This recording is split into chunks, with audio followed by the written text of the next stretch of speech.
আসসালামু আলাইকুম। এখন দেখবেন সংবাদ শিরোনাম।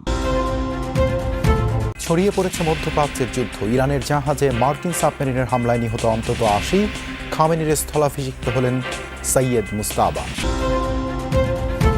বাংলাদেশসহ মুসলিম দেশগুলোর সহমর্মিতা চাইল ইরান। আমিরাতে আটকে পড়া প্রবাসীদের ফেরাতে ঢাকা থেকে 2টি ফ্লাইট পরিচালনা। যুক্তরাষ্ট্রের সাথে হওয়া বাণিজ্য চুক্তিতে সম্মতি ছিল প্রধান দুই রাজনৈতিক দলের, জানালেন ডক্টর খলিল। জ্বালানি সংকট মোকাবেলায় মার্কিন মন্ত্রীর সহযোগিতা কামনা। খুলনায় শ্রমিক দল নেতাকে গুলি করে হত্যা, অস্ত্রসহ আটক এক। তালিকা করে চাঁদাবাজ অস্ত্রধারীদের বিরুদ্ধে অভিযান চলবে, জানালেন স্বরাষ্ট্রমন্ত্রী। এতক্ষণ শুনছিলেন সংবাদ শিরোনাম, এখন দেখবেন বিস্তারিত। মধ্যপ্রাচ্যের যুদ্ধ আরও ছড়িয়ে পড়ার শঙ্কা দেখা দিয়েছে। অঞ্চলটির গণ্ডি পেরিয়ে এবার ইরান মিসাইল ছুড়ল নেটোভুক্ত তুরস্কে, যদিও তা ভূপাতিতের দাবি করেছে নেটো। পাশাপাশি ইসরায়েল ও আরব দেশগুলোর কৌশলগত গুরুত্বপূর্ণ স্থাপনায় হামলা অব্যাহত রেখেছে তেহরান। অন্যদিকে আগামী কয়েকদিনের মধ্যেই ইরানের আকাশসীমা পূর্ণ নিয়ন্ত্রণের ঘোষণা দিয়েছে ওয়াশিংটন। দেশটির যুদ্ধমন্ত্রী পিট হেগসেথ এক সংবাদ সম্মেলনে সামনে হামলা আরও জোরদারের কথা জানিয়েছেন। এদিকে পাল্টাপাল্টি হামলা চলছে ইসরায়েল হিজবুল্লাহর মধ্যেও। ইরানের ছোড়া মিসাইলের ধ্বংসাবশেষ এটি তুরস্কের আকাশসীমায় প্রবেশের সাথে সাথেই ভূপাতিত করে ন্যাটোর ক্ষেপণাস্ত্র প্রতিরক্ষা ব্যবস্থা। এতদিন মধ্যপ্রাচ্যের মার্কিন ঘাঁটিগুলোকে টার্গেট করা হলেও মঙ্গলবার থেকে রণকৌশলে ব্যাপক পরিবর্তন এনেছে তেহরান। প্রথমবার ন্যাটোভুক্ত তুরস্কে হামলা তার সবচেয়ে বড় প্রমাণ। এছাড়া টার্গেট করা হয়েছে মার্কিন দূতাবাস, সিআইএর স্টেশন আর কূটনৈতিক এলাকার মতো কৌশলগত গুরুত্বপূর্ণ অবস্থান। ব্যাপক পরিসরে ড্রোন আর মিসাইল হামলা হচ্ছে আরব আমিরাত, বাহরাইন আর কাতারের মতো মার্কিন মিত্র দেশগুলোই। রাতভর আরও কয়েক দফা হামলার হুঁশিয়ারি দিয়েছে আইআরজিসি। এদিকে ইরানের রাজধানী তেহরানে নতুন করে কয়েক দফা বিমান হামলা চালিয়েছে যুক্তরাষ্ট্র ইসরায়েলের যৌথ বাহিনী। গুড়িয়ে দেওয়া হয়েছে সর্বোচ্চ নেতা নির্বাচনের দায়িত্বে থাকা বিশেষজ্ঞ প্যানেলের কার্যালয়। এছাড়াও কোম, ইস্পাহান সহ বিভিন্ন শহরে অবিরাম হামলা চলছে। আগামী কয়েকদিনের মধ্যেই ইরানের আকাশসীমা সম্পূর্ণ নিয়ন্ত্রণে নেওয়া সম্ভব হবে বলে জানিয়েছেন মার্কিন যুদ্ধমন্ত্রী। মোতায়েন করা হবে অতিরিক্ত সেনা। We are only 4 days into this. যুদ্ধের মাত্র 4 দিন পেরিয়েছে। এরই মধ্যে পরিস্থিতি বদলাতে শুরু করেছে।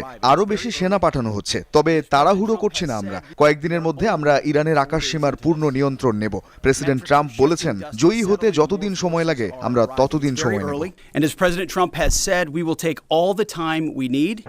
শুধু ইরানেই নয়, রীতিমতো যুদ্ধাবস্থা বিরাজ করছে লেবাননে। দেশটির দক্ষিণাঞ্চলে স্থল অভিযান চালাচ্ছে ইসরায়েলি বাহিনী। ব্যাপক বিমান হামলার মুখে রাজধানী বৈরুত। হিজবুল্লাহ ইসরায়েলের সামরিক ঘাঁটিসহ বিভিন্ন স্থাপনায় পাল্টা হামলা চালাচ্ছে। ভারত মহাসাগরের শ্রীলঙ্কা উপকূলে সাবমেরিন থেকে হামলা চালিয়ে ইরানের একটি যুদ্ধ জাহাজে ডুবিয়ে দিয়েছে যুক্তরাষ্ট্র। এতে কমপক্ষে ৮০ জন নিহত হয়েছে।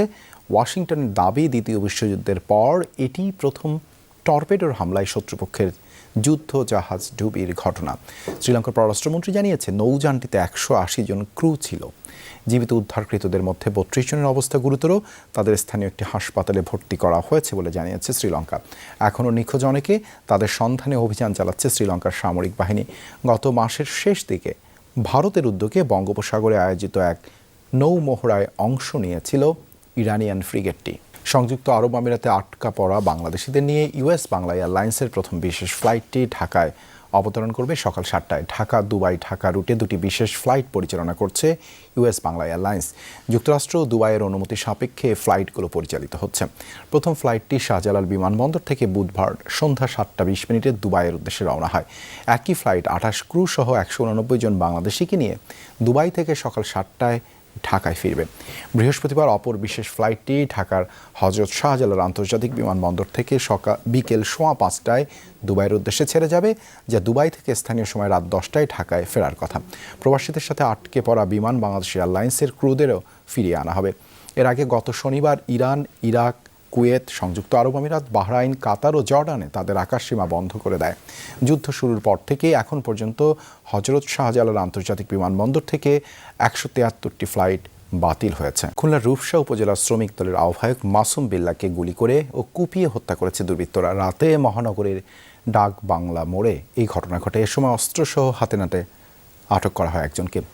পূর্বশত্রুতার জেরেই হত্যাকাণ্ড ধারণা পুলিশের।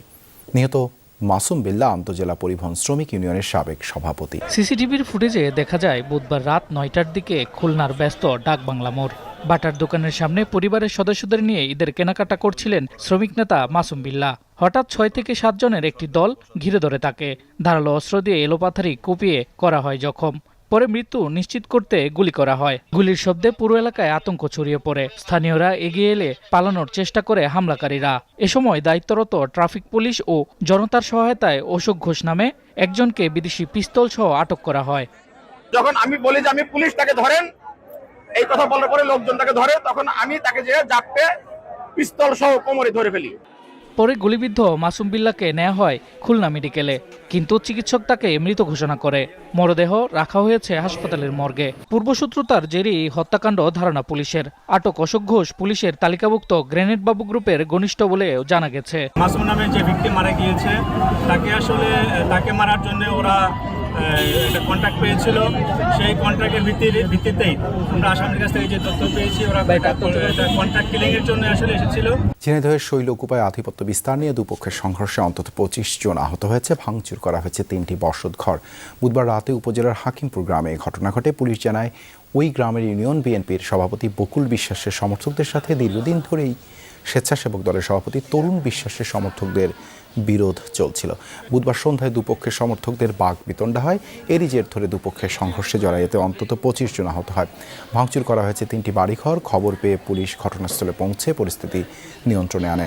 আহতদের উদ্ধার করে শৈলকুপা উপজেলার স্বাস্থ্য কমপ্লেক্সে ভর্তি করা হয়েছে, তবে ঘটনায় কোনো মামলা হয়নি। সারা দেশে চাঁদাবাজ ও অবৈধ অস্ত্রধারীদের তালিকা করে অভিযান শুরুর কথা জানিয়েছেন স্বরাষ্ট্রমন্ত্রী সালাউদ্দিন আহমেদ। বুধবার ঢাকা মেট্রোপলিটন পুলিশের সদর দপ্তর পরিদর্শন করেন তিনি। বলেন, বিগত সরকারের মতো রাজনৈতিক কাজে ব্যবহৃত হবে না পুলিশ। নাগরিকদের নিরাপত্তার সেবা বৃদ্ধিতে দেন সংশ্লিষ্টদের তাগিদ। এছাড়াও জানান, ঢাকার যানজট নিরসনে করণীয় ঠিক করতে পদক্ষেপ নিয়েছে সরকার। পদস্থ কর্মকর্তারা তার উপরস্থ কর্মকর্তাদের ডিঙ্গিয়ে সরাসরি তার উপরস্থ কর্মকর্তাকে যোগাযোগ না করে দিয়ে, এটা বলা হয় চেইন অফ কমান্ড যেন ব্রেক না করে, আমরা চাঁদাবাজদের তালিকা প্রস্তুত করে সেই হিসাবে তাদেরকে আইনে আওতায় নিয়ে আসার ব্যবস্থা করব খুব শিগগির। যুক্তরাষ্ট্রের সাথে নির্বাচনের আগে সই হওয়া বাণিজ্য চুক্তি বাস্তবায়নে বাংলাদেশ সম্মত বলে জানিয়েছেন পররাষ্ট্রমন্ত্রী ডক্টর খলিলুর রহমান। দাবি, সরকারের সবার আগে বাংলাদেশ নীতির সাথে এই চুক্তি সাংঘর্ষিক নয়। জানান, অন্তর্বর্তী সরকারের শেষ সময় সই হওয়া এই চুক্তি নিয়ে বড় দুই দলের সম্মতি নিয়েছিল যুক্তরাষ্ট্র। ঢাকা সফররত মার্কিন সহকারী পররাষ্ট্রমন্ত্রী পল কাপুরের সাথে বৈঠকের পর তিনি আরও জানান, ঢাকা ওয়াশিংটন সামরিক সহযোগিতা নিয়ে কোনো আলোচনা হয়নি। যুক্তরাষ্ট্রের থাকা অবৈধ বাংলাদেশিদের ফেরানোর ব্যাপারেও আলোচনা হয়েছে খলিল পল কাপুর বৈঠকে। ইরান সহ মধ্যপ্রাচ্য পরিস্থিতি স্বাভাবিক করতে যুক্তরাষ্ট্রকে উদ্যোগের অনুরোধ জানিয়েছে বাংলাদেশ। এর আগে পররাষ্ট্র প্রতিমন্ত্রীর সঙ্গে সাক্ষাৎ করেন মার্কিন সহকারী পররাষ্ট্রমন্ত্রী।